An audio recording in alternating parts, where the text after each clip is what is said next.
y vamos a hablar un poco no a grandes rasgos, en un sentido muy resumido, digamos, vamos a hacer una síntesis de lo que es la historia constitucional de nuestro país, los Estados Unidos mexicanos. Tenemos que empezar obviamente por la Constitución de Cádiz de 1810 a 1812, conocida como Constitución de Cádiz, que en realidad se llama Constitución Política de la Monarquía Española, creada para mantener en unidad, que no se separe, que no existan divisiones en el Imperio Español después y durante la invasión del ejército del comandante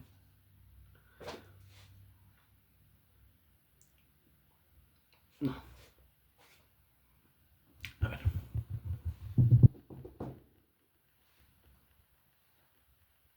Bueno, mi nombre es Fernando Escobar. Voy a hacer un pequeño video sobre la historia de la Constitución de los Estados Unidos mexicanos para nuestra clase de Historia del Derecho a cargo de nuestro maestro Jorge Amar Rojas Zapata. Y vamos a empezar claramente por la Constitución Política de la Monarquía Española de 1810 a 1812, mejor conocida como la Constitución de Cádiz, creada con el fin de mantener la unidad del Imperio español antes, durante y después de la invasión del ejército francés a cargo de Napoleón Bonaparte tras la crisis de la monarquía española, donde los representantes locales formaron juntas de gobierno a fin de asumir el ejercicio de la soberanía del imperio y organizaron, obviamente como cualquier nación, en este caso la monarquía, en el imperio, en el primer imperio, eh, una resistencia contra el ataque francés del ejército de Napoleón Bonaparte. Una vez reunidos en la Junta Suprema Central Gubernativa del Reino, que fue reconocida como la máxima autoridad, pues se convocó a los diputados de todos los territorios del imperio, en este caso que abarcaba lo que es hoy en día Centroamérica, lo que es hoy en día México, hoy en día también lo que es una parte del territorio de los Estados Unidos de América, que en ese tiempo mucho territorio pertenecía al Imperio Español, y después del imperio, después de la independencia, mucho territorio de esos pertenecían a nuestro país, los Estados Unidos mexicanos.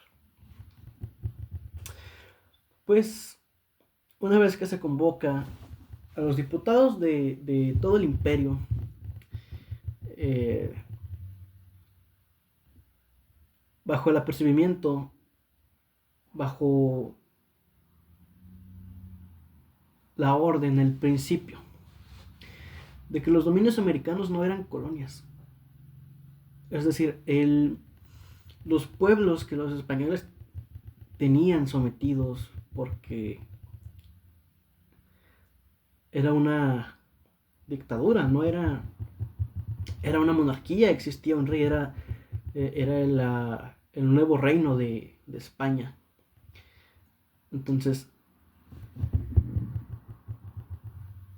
ellos decían, no son colonias, no son protectorados, no vamos a dejar que los invadan, nos pertenecen, son parte de la monarquía, son parte del monarca, y el monarca del nuevo reino español, del nuevo reino de España, pertenece al reino de Nueva España, al reino español.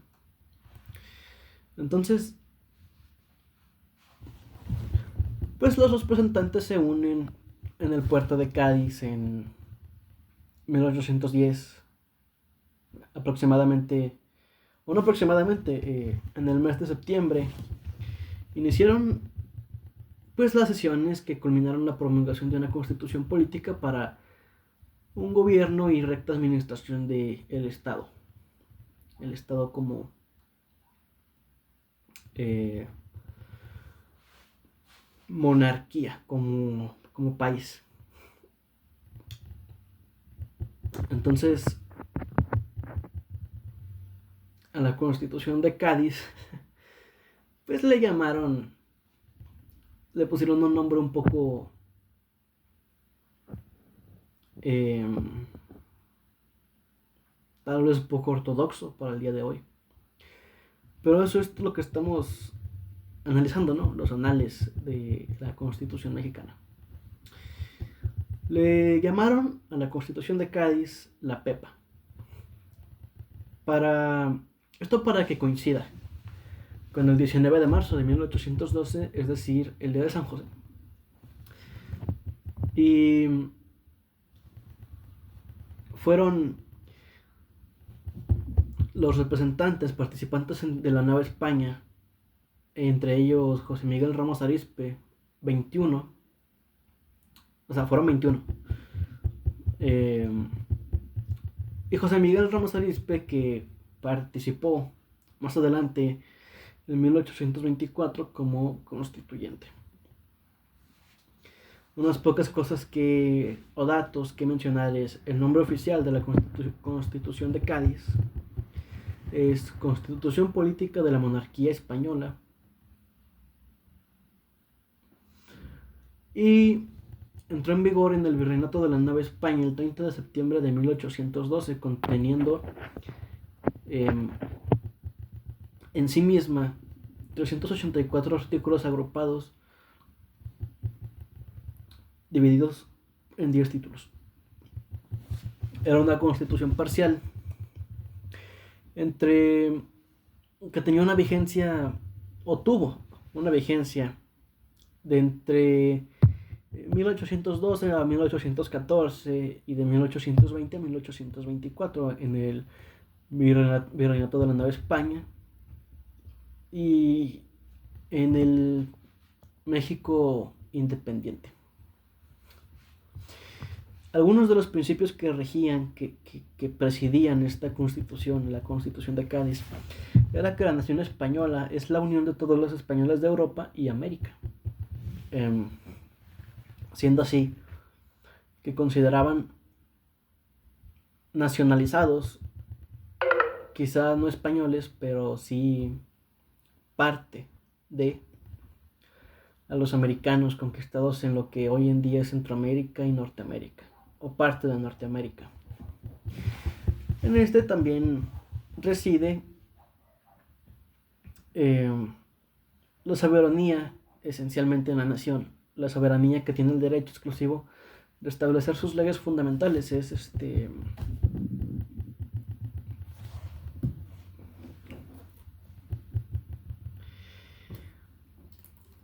la nación tiene el derecho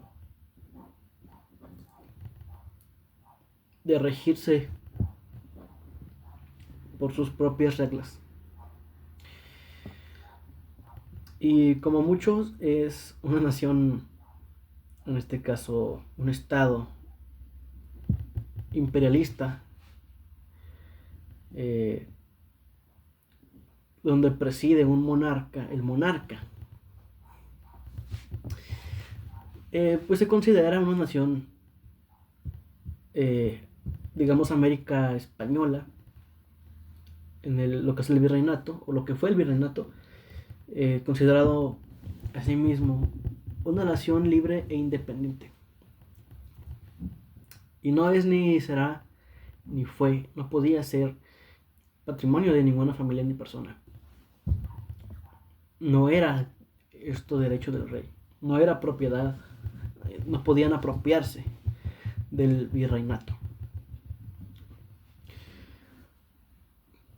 Los derechos fundamentales, entre ellos eh, los que constituyen la Constitución de 1810 a 1812, nos dicen que la nación del Virreinato de la Nueva España está obligada a conservar y proteger mediante las leyes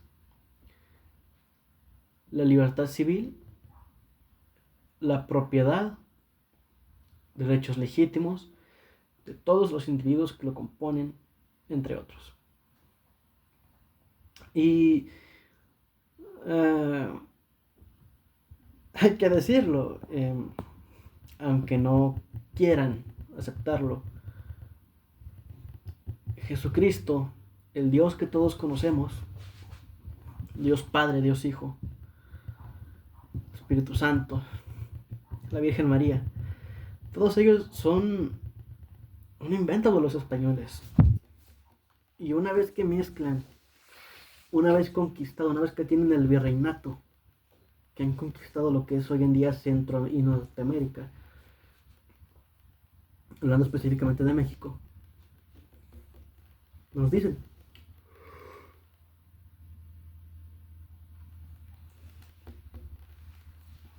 en esta Constitución de Cádiz que la religión española obligatoria es la católica y no se tolera el ejercicio de ninguna otra, ninguna. Ya la que viene a ser el budismo, lo que viene a ser el cristianismo, lo que viene a ser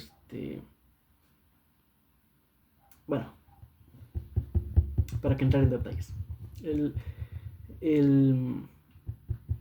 la obligación de la imposición, claro, valga la redundancia, de la religión española, es decir, el catolicismo, es totalmente obligatorio. Esto no es una nación que le permita a sus ciudadanos decidir libremente lo que quieren. Pero estamos hablando de hace 200 años, no estamos tan lejos, son 3 generaciones.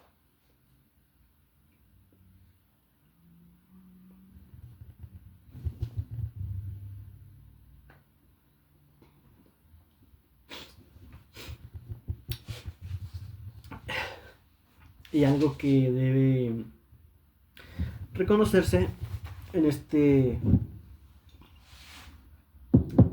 virreinato es la división de poderes, muy similar a lo que tenemos hoy en día.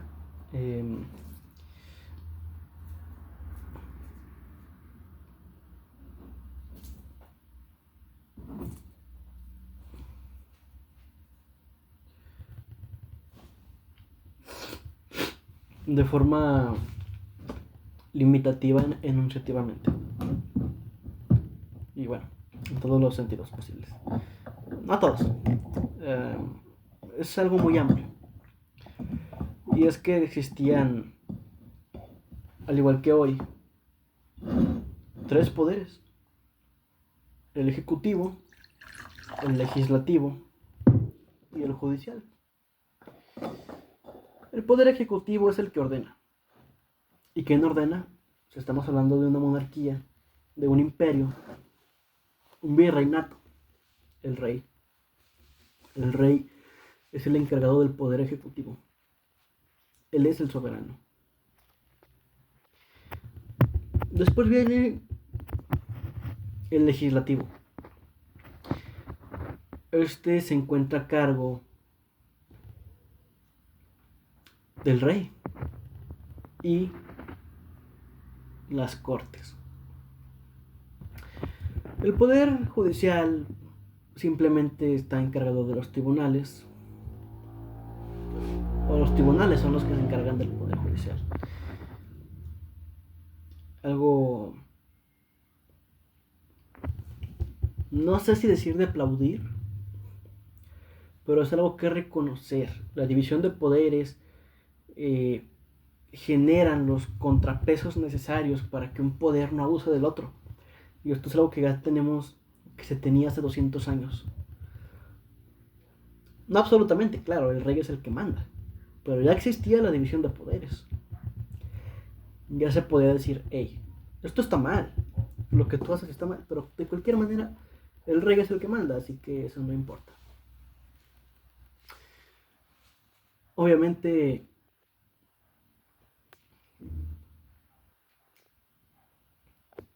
esta constitución introduce lo que es la definición general del ciudadano,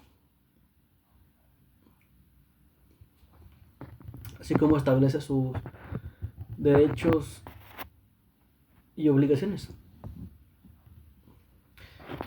Además, esta misma constitución, la constitución de Cádiz, incluyó entre sí eh, principios liberales y democráticos, si se puede decir así al día de hoy. Atacó al absolutismo y estuvo inspirado básicamente en la tradición jurídico-política española. Obviamente se promulgó en la Nueva España y aceleró la desaparición de las estructuras políticas y sociales del antiguo régimen español totalmente absolutista. Después de la Constitución de Cádiz, tenemos las propuestas de los insurgentes para un gobierno autónomo.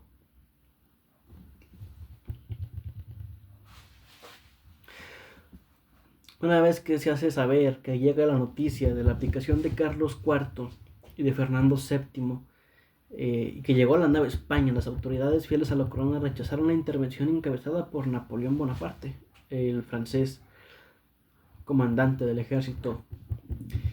Y por ello, desde 1808, el sector de los criollos novohispanos había promovido la idea de la autonomía del gobierno imperial. No obstante, algunos grupos, digamos aislados, apoyan al gobierno y combaten a los disidentes en la espera de la restitución del monarca español. Algo un poco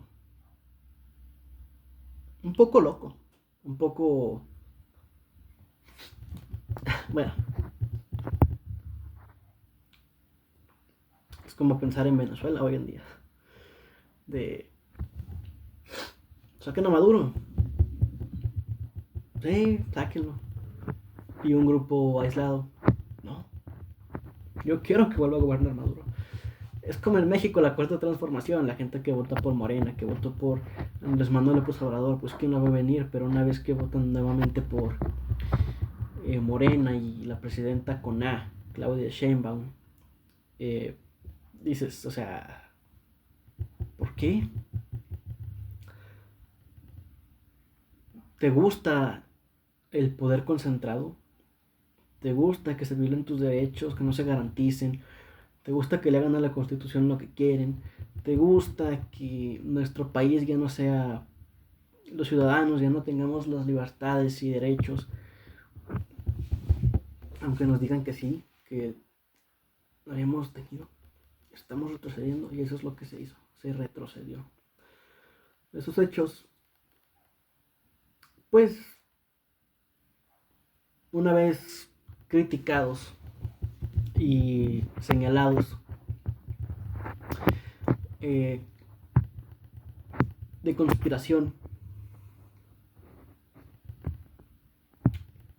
son o fueron el origen de la revolución insurgente encabezada por el señor Miguel Hidalgo e Ignacio Allende aproximadamente en septiembre, bueno, en el mes de septiembre de 1810.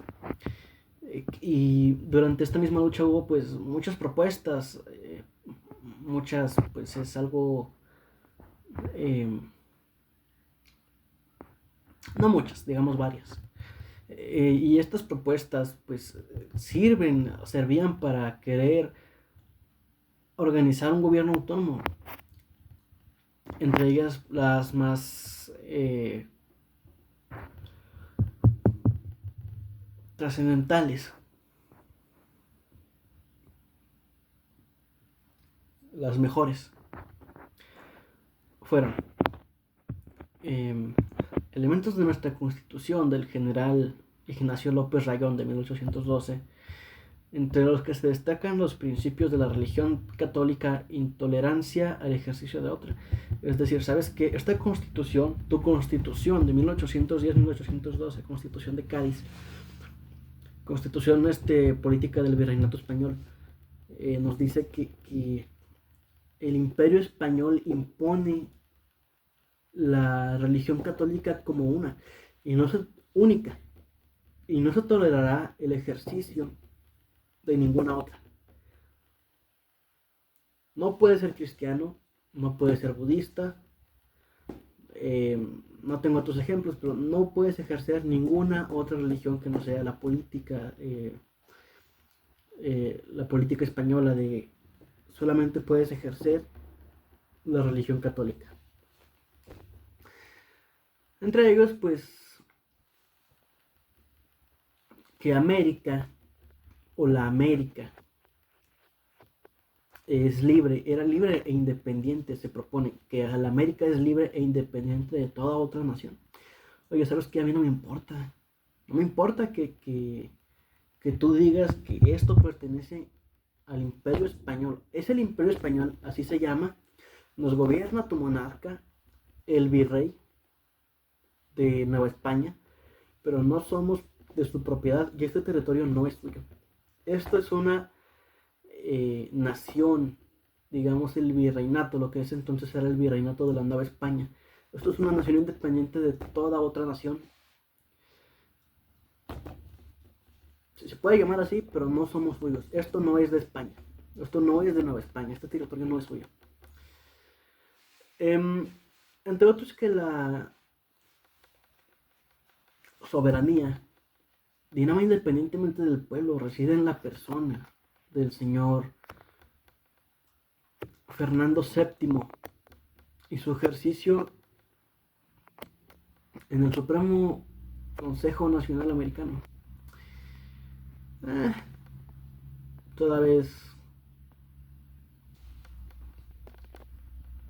que se proponen cosas así, existen revueltas porque entre los escépticos del derecho y la justicia, o digamos de la justicia, tenemos dos contrapartes. Uno dice, el derecho se crea por los fuertes para privilegiar sus necesidades, para privilegiarse a sí mismos. Y el otro dice, filósofos, dice, el derecho y la justicia son creados por los pobres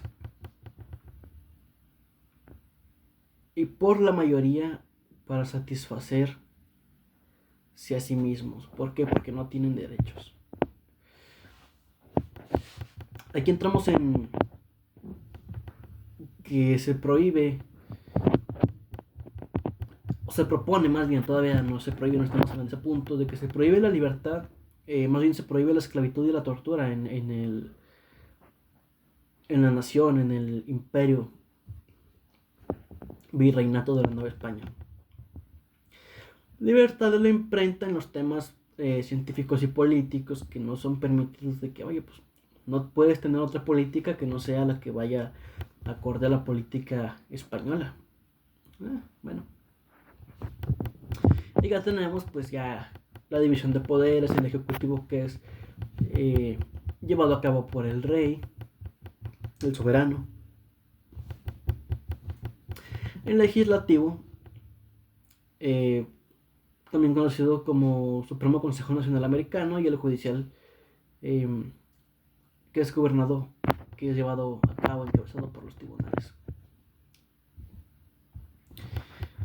Y la otra es la propuesta del general José María Morelos de 1813, la del general Ignacio López Rayón de 1812, del general José María Morelos es en 1813, y los artículos y los principios más destacados es la América es libre e independiente de España y de toda otra nación, gobierno o monarquía, algo que ya vimos en la propuesta pasada del general Ignacio López Rayón.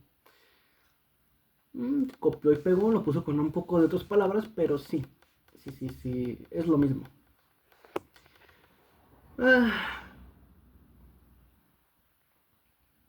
La diferencia aquí es que se impone nuevamente una única religión, una obligación de creer únicamente en una religión, una propuesta absolutista que viola el derecho de la elección, de elegir de los ciudadanos a escoger lo que quieren para sí mismos.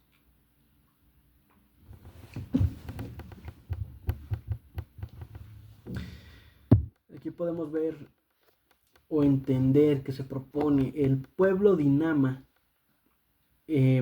inmediatamente, no el pueblo, la soberanía dinama inmediatamente del pueblo que la deposita en sus representantes.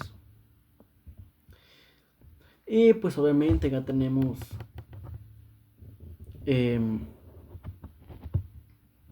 entre estos pues lo mismo, la división de poderes. En este caso pues se divide en legislativo, ejecutivo y judiciario. La proscripción de la esclavitud, la tortura y la distinción de castas se prohíbe, se promueve que se prohíba. Se propone entrar la de todos somos iguales ante la ley. Y ya existe lo que es en este entonces la propiedad privada, porque se propone para entonces el derecho, la protección al derecho a la propiedad privada, claro, ¿no? Y la propiedad pública, no podemos decir que no, sí, la propiedad pública y privada. Aquí las diferencias, o bueno, lo que destaca es que la propuesta de el general López Rayón da a conocer como monarca Fernando VII, que causó una división entre los líderes insurgentes, y así fue como José María Morelos convocó la celebración de un Congreso Nacional en el que se presentó su idealismo político, en el que se pronunció a favor de la total independencia de la monarquía española.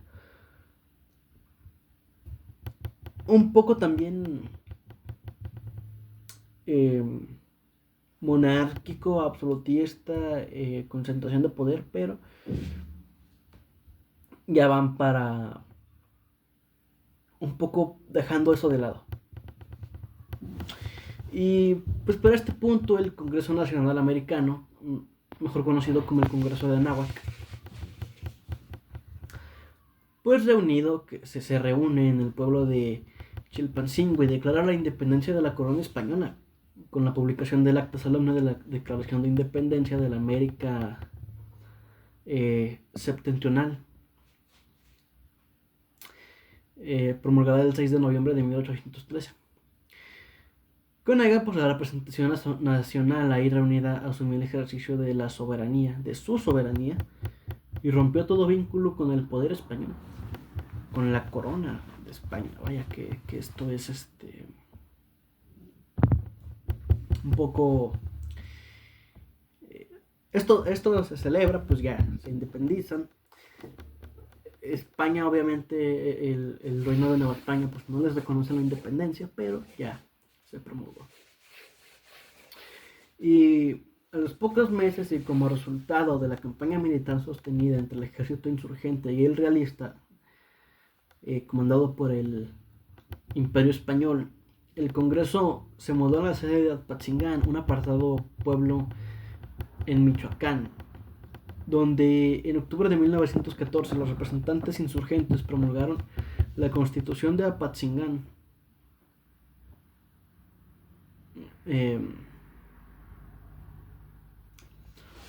Este también, o su nombre, es Decreto Constitucional para la Libertad de la América Mexicana.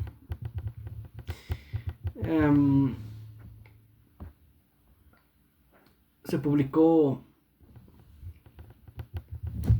en octubre de 1814, a diferencia de sus antecesoras. Esta solo consta de 242 artículos divididos en 2 títulos.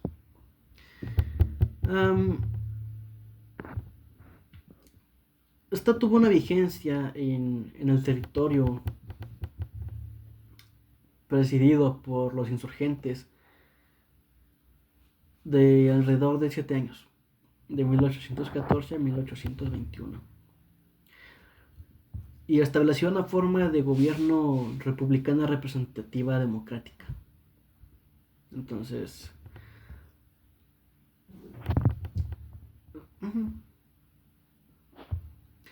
en inicios del México independiente de 1821 a 1823, el Imperio Mexicano, el primer Imperio Mexicano, durante la Guerra de Independencia, finalizó formalmente a los principios de 1921 con la firma del Plan de Iguala, el acuerdo entre la fracción de insurgentes y otros de militares del ejército español, que proponía el establecimiento de un gobierno monárquico moderado con autonomía de España.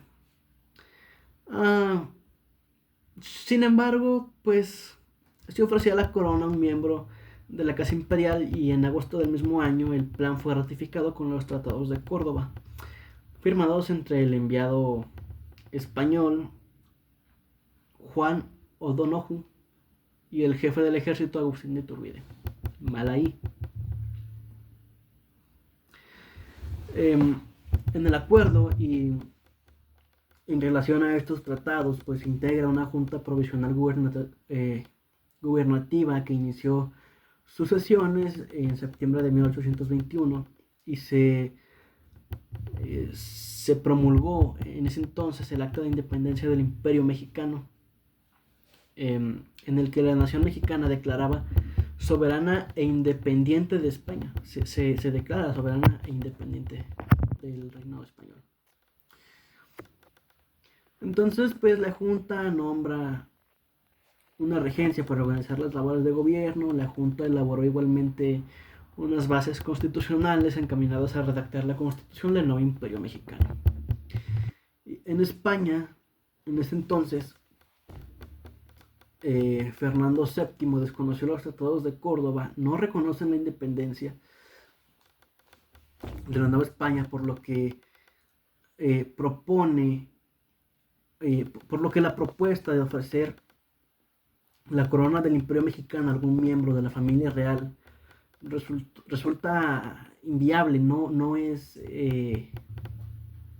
acatable, no es permitido ya no quieren eso. Entonces se buscaría en ese entonces un monarca mexicano, y en febrero de 1822 se instala el primer Congreso Constituyente en el Templo de San Pedro y San Pablo de la Ciudad de México, en Ciudad de México, bueno, el estado más pequeño de nuestro país.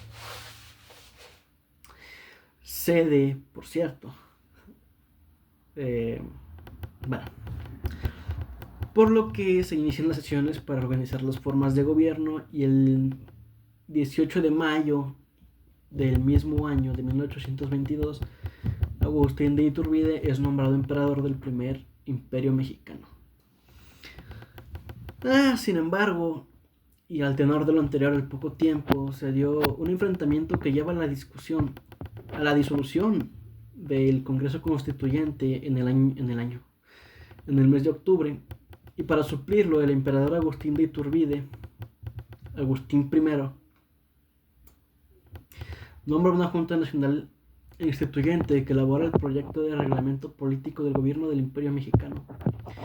Y si bien este proyecto no fue publicado, incluía algunos principios, entre los más destacables la abolición de la Constitución de Cádiz de 1810 a 1812, la intolerancia religiosa contra toda fe que no fuera católica, cristiana, división de poderes ejecutivo, que en este caso presidido por el emperador, el legislativo, presidido por la Junta Nacional Instituyente, y el judicial, que es presidido por los tribunales, que también incluía declaraciones como: la nación mexicana es libre, independiente y soberana, y el gobierno tiene por objeto la conservación, tranquilidad y prosperidad del Estado y sus individuos. garantizando de esta forma los derechos de la libertad, la propiedad, seguridad, igualdad legal y exigiendo el cumplimiento de los deberes recíprocos.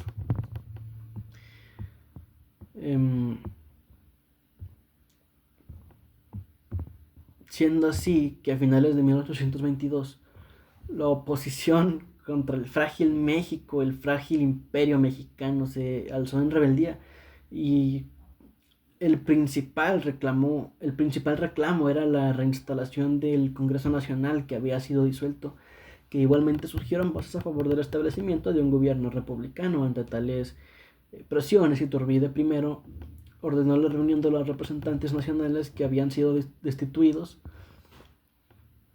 y en esta nueva asamblea inició sus sesiones el 7 de octubre de 1823 para atestiguar el primer gobierno monárquico de México, que se produce en marzo, día 20 de marzo, con la abdicación del emperador. De marzo pues nos pasamos a noviembre del mismo año, donde se reúne el segundo Congreso Constituyente, que emitió el acta constitutiva de la Federación Mexicana, donde en ella se establece cómo se forma, como forma de gobierno, la República Federal, y comienza los trabajos a fin de elaborar una nueva constitución. Y esta ya tenía por su nombre Constitución Federal de los Estados Unidos Mexicanos, que se publica el 4 de octubre de 1824 como la primera constitución del México, en este caso del Imperio Mexicano, pero son la primera constitución de los inicios de México. Esta constitución se conforma, a diferencia de sus predecesoras, por 171 artículos divididas en 7 títulos únicamente, y tuvo una vigencia de aproximadamente 12 años, de 1824 a 1836 y de 1847 a 1853, y estableció una forma de gobierno, establecía su forma de gobierno como una república federal representativa y popular. Ya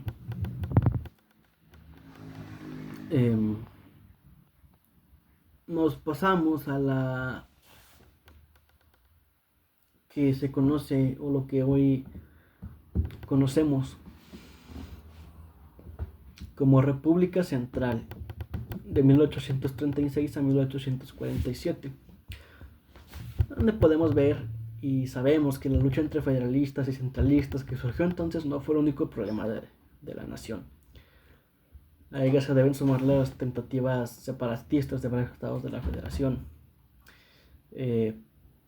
otros como la crisis económica, amenazas de intervención externa monárquicas, factores que propiciaron el rumbo errante de aquellos primeros gobernantes, más bien de aquellos primeros gobiernos que constituían las leyes constitucionales, lo que son las leyes en ese entonces constitucionales y bases orgánicas.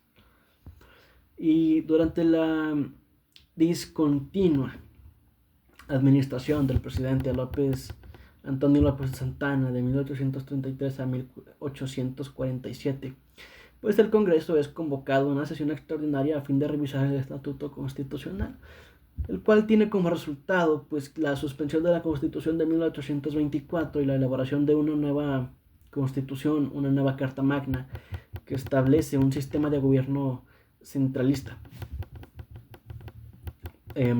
donde la República Central entonces se regula por solamente, o principalmente, por 2 documentos: las 7 leyes de 1836 y las bases orgánicas de 1843. Las 7 leyes de 1836 tienen pues como nombre pues leyes constitucionales. Se publican el 30 de diciembre de 1836 y contiene 7 leyes con un total de 217 artículos, con una vigencia de 1836 a 1843, que impone una forma de gobierno, República Central Representativa y Popular. Mientras que por otro lado, las bases orgánicas de 1843 primero se constituyen, tienen el nombre de bases de la organización política de la República Mexicana, y esta se publica en junio de 1843, día 14 de junio de 1843. Este contiene 202 artículos divididos en 11 títulos y tuvo una vigencia de 1843 a 1847, entre alrededor de 3 y 4 años. Y esta pues de igual forma establece como forma de gobierno una república central representativa y popular. Y los principales y más destacables, obviamente, principios constitucionales, primero de las 7 leyes de 1836, son la libertad, la propiedad, la religión católica, derechos y obligaciones. Se establecen los derechos y obligaciones de los ciudadanos mexicanos, y establece el principio y el derecho de que los mexicanos gozarán de todos los otros derechos civiles y tendrán todas las demás obligaciones del mismo orden que establecen las leyes. Mientras que por otro lado, los principios constitucionales de las bases orgánicas de 1843 tienen como principios constitucionales y fundamentales la libertad, la propiedad, derechos y obligaciones de los ciudadanos mexicanos, observar la Constitución y las leyes y obedecer a las autoridades, y establecer que el Congreso no puede suspender o minorar las garantías individuales sino en casos previstos. Y toda vez que la centralización del gobierno fue rechazada por diversos grupos, el grado que en algunas entidades se planteó una defensa autónoma mediante la disgregación del Pacto Federal. En el caso más extremo fue el de Texas de 1836, donde Texas se independiza del primer imperio mexicano para después ser anexado por nuestro vecino del norte, los Estados Unidos de América. Entonces Texas en 1836 es el estado que entabló la guerra hasta lograr su independencia. El estado más grande en ese entonces, o de los más grandes del primer imperio, del imperio mexicano. Una vez pasado las leyes constitucionales y las bases orgánicas, pues tenemos el restablecimiento de la República Federal en 1847 a 1853, donde los estatutos centralistas nos dicen, entran en vigor hasta el triunfo de la facción republicana con la expedición del Acta Constitutiva y de reforma de 1847. Se establece la Constitución de 1824, se reforma la de 1847, entonces restableciendo la de 1824 con modificaciones, con reformas. Luego, la aplicación del nuevo estatuto enfrentó pues diferentes, innumerables y diversas dificultades debido a la guerra civil que persistía a lo ancho del país, y sobre todo a la intervención norteamericana de 1846, la intervención estadounidense de 1846 a 1848, que culminaría con la pérdida de la mitad septentrional del territorio nacional y la consecuente crisis interna. Esta constitución de 1847 tiene por nombre Acta Constitutiva y de Reformas. Entra en vigor, o más bien se publica en mayo 22 de 1847, que contiene 30 artículos y tiene una vigencia aproximadamente de 10 años, de 1847 a 1857, estableciendo una forma de gobierno de una república representativa popular federal.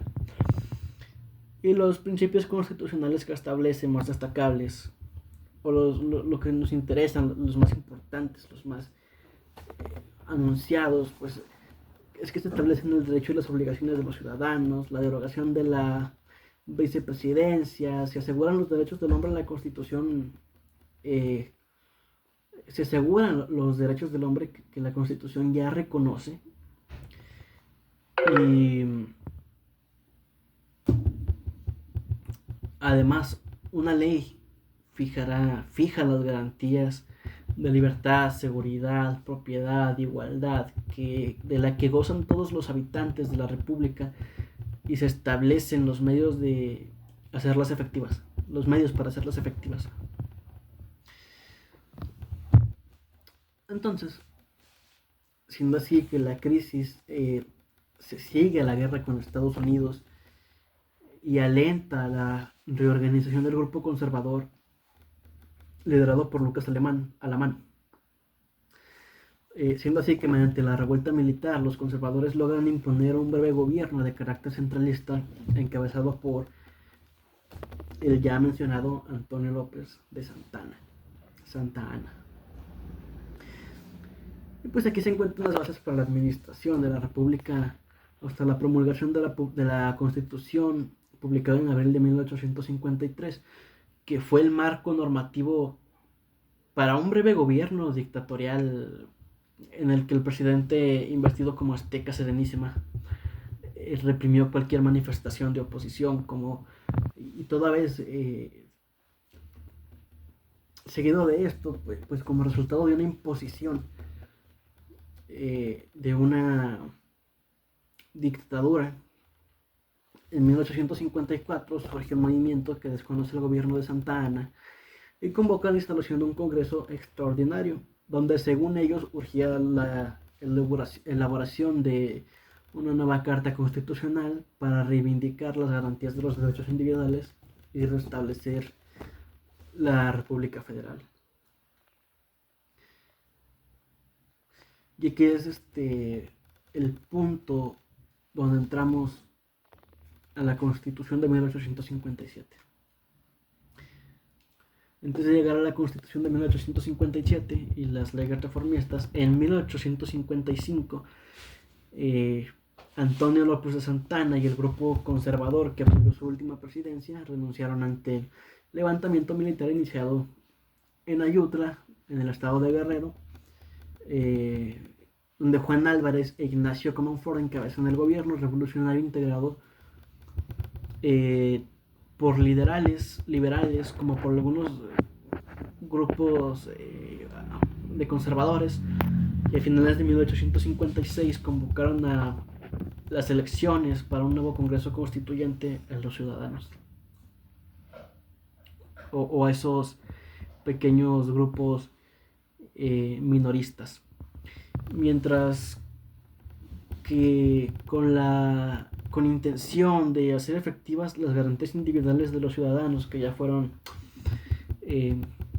supuestamente reconocidas en el poder del clero, expiden varias disposiciones legales que son la Ley de Administración de Justicia Orgánica de los Tribunales de la Federación, conocida como la Ley Juárez, la Ley de la Libertad de Imprenta, la Ley de Fragua, la Ley para la Desamortización de Tierras de Comunidades, la Ley Lerdo, la Ley para el Cobro de Servicios Parroquiales, Ley Iglesias y la Ley Orgánica del Registro Civil.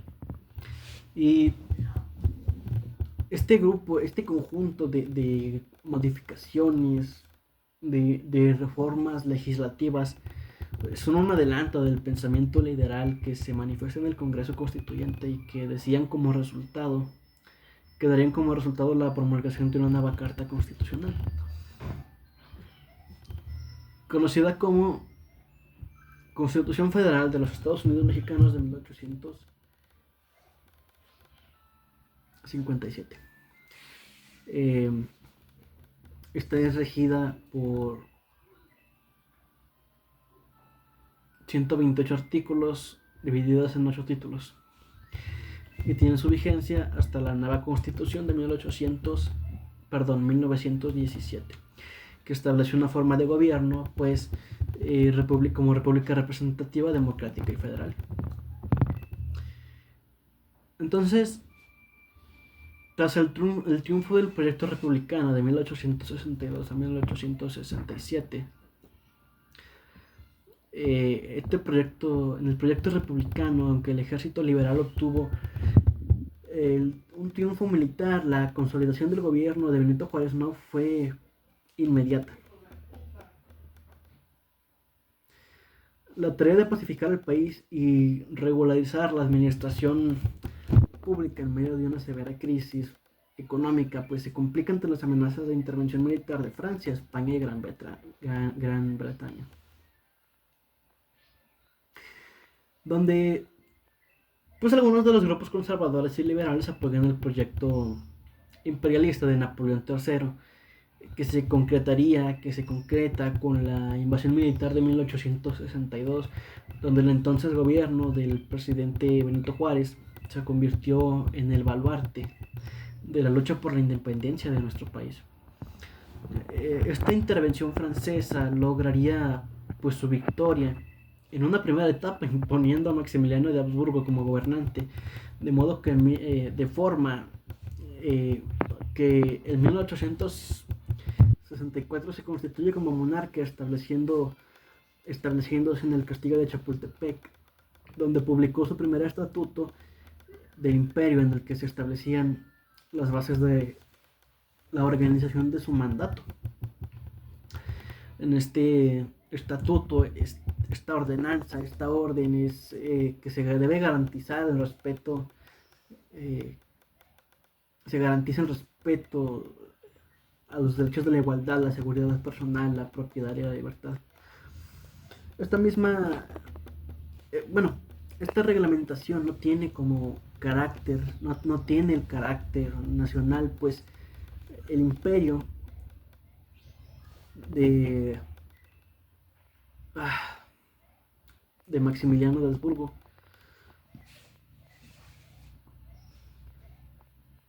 pues controla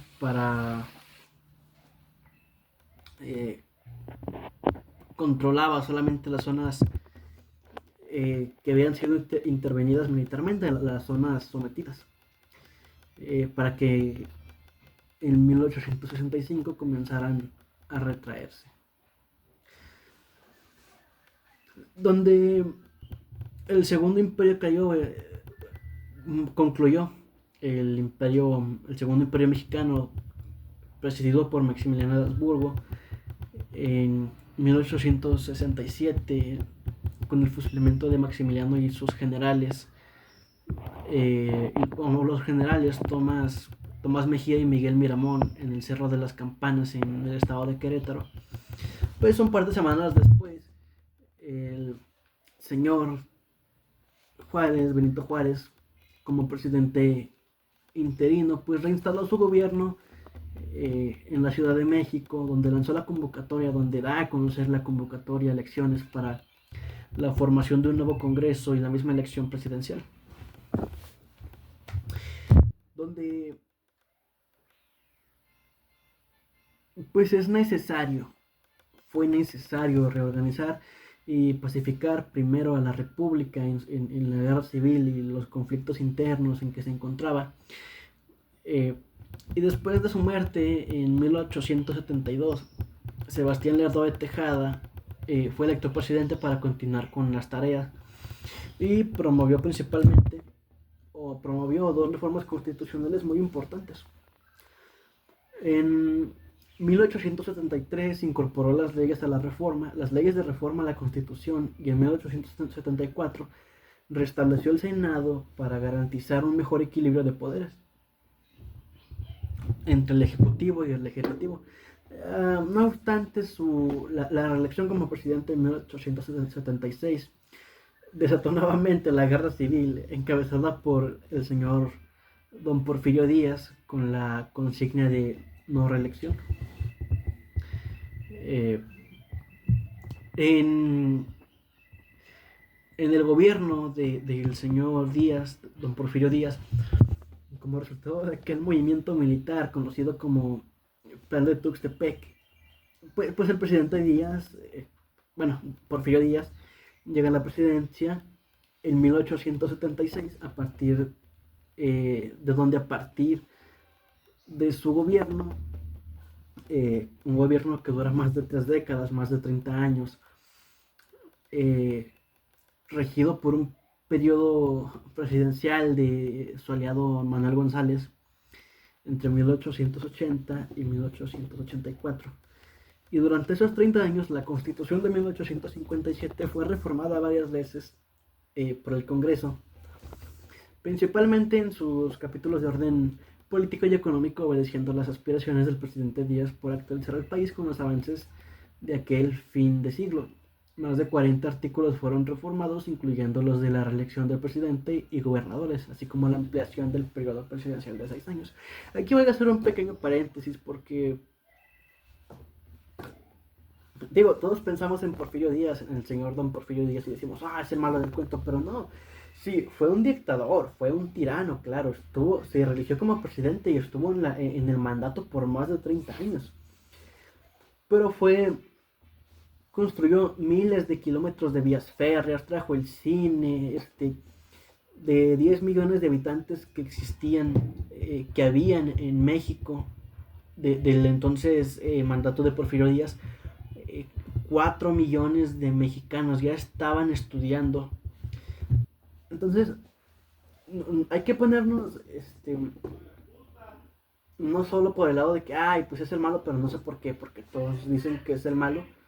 No, no, hay que tomar muy en cuenta estos puntos y otros en los que ya no voy a entrar en detalle.